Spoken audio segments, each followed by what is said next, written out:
தண்ணீர் சுரக்குதோ அதுபோல நாம படிக்க தான் அறிவு. இப்ப சார் நடத்தக்கூடிய பாடங்கள்லாம் இன்னும் நல்லா மனசுல பதியணும் அப்படிங்கிறதுக்காக தமிழ்நாடு அரசு என்ன பண்ணிருக்காங்கன்னா மணற்கேணின்னு ஒரு ஆப்பை கிரியேட் பண்ணி அதுல நம்ம பாடப்பகுதியெல்லாம் வீடியோ லெசன்ஸா கிரியேட் பண்ணி வச்சிருக்கோம். அப்ப நீங்க பாடத்தை படிச்சுட்டு அந்த வீடியோ லெசன்ஸ்ல உள்ள ஆக்டிவிட்டி எல்லாம் பாத்தீங்கன்னா பாடம் நல்லா மனசுல வரும். இப்ப நம்ம பார்த்த அமிலங்கள் காலங்கள் பாடங்கிற பாடத்துக்கான மணற்கேணி வீடியோ லெசன்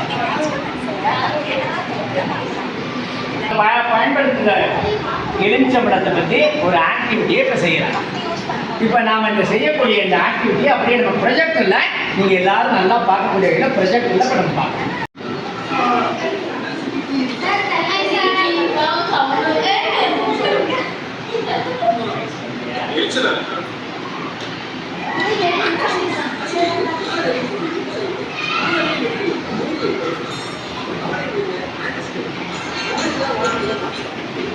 இந்த மாதிரி ஆப்ஸ் நீங்க டிவில நிறைய பார்த்துருக்கீங்க. இதே மாதிரி உங்களுக்கு வெப்சைட் செய்யப்படும்போது மெடிக்கல்ஸ்ல போய் ஏதாவது ஒரு ஆன்டாசிட் சாப்பிடுவீங்க. அது சரியாயிடும். இது எப்படி சரியாகும்னா ஆன்டாசிட் சாப்பிடுறதுன்னா நம்ம உடம்புல நியூட்ரலைசேஷன் ரியாக்ஷன் ஆகுது. இந்த நியூட்ரலைசேஷன் ரியாக்ஷன் என்ன?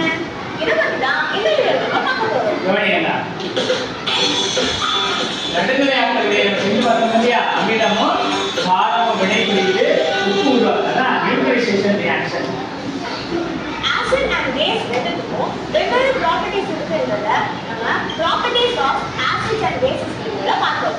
இந்த ஆசிட பேஸ் மூலமாகவும் பேஸை ஆசிட் மூலமாகவும் நியூட்ரல் அதாவது நடுநிலையாக்கல் போதுனா நடுநிலையாக்கல் வினை அதாவது நியூட்ரலைசேஷன் ரியாக்ஷன் சொல்றோம். ஒரு நியூட்ரலைசேஷன் ரியாக்ஷன் நடக்கும்போது என்ன ஆகும்னா ஆசிட் இல்லைன்னா பேஸோட ஸ்ட்ரென்த் குறைஞ்சு நியூட்ரல் ஸ்டேஜை அடையும். நியூட்ரலைசேஷன் ரியாக்ஷன்ல ஆசிடும் பேஸும் ரியாக்ட் ஆகி சால்ட்டையும் வாட்டரையும் ஃபார்ம் பண்ணும். இது கூடவே ஹீட்டும் சேர்ந்து ரிலீஸ் ஆகும். அதாவது acid plus base is salt plus water plus heat. இது உதாரணத்துக்கு காமன் சால்ட்டான சோடியம் குளோரைட் எப்படி ஃபார்ம் ஆகுதுன்னு பார்ப்போம். பென்சில் ஒரு ஆசிட்.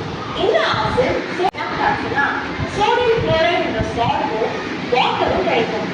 இந்த ரியாக்ஷன் நடக்கும்போது கூடவே கொஞ்சம் ஹீட்டும் சேர்ந்து ரிலீஸ் ஆகும்.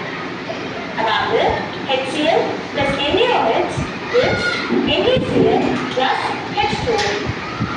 இப்போ இதுவே இந்த சோடியம் ஹைட்ராக்சைடு கூட சல்ஃபூரிக் ஆசிட் ரியாக்ட் ஆச்சுன்னா சோடியம் சல்ஃபேட் அப்படிங்கிற சால்ட்டும் வாட்டரும் கிடைக்கும்.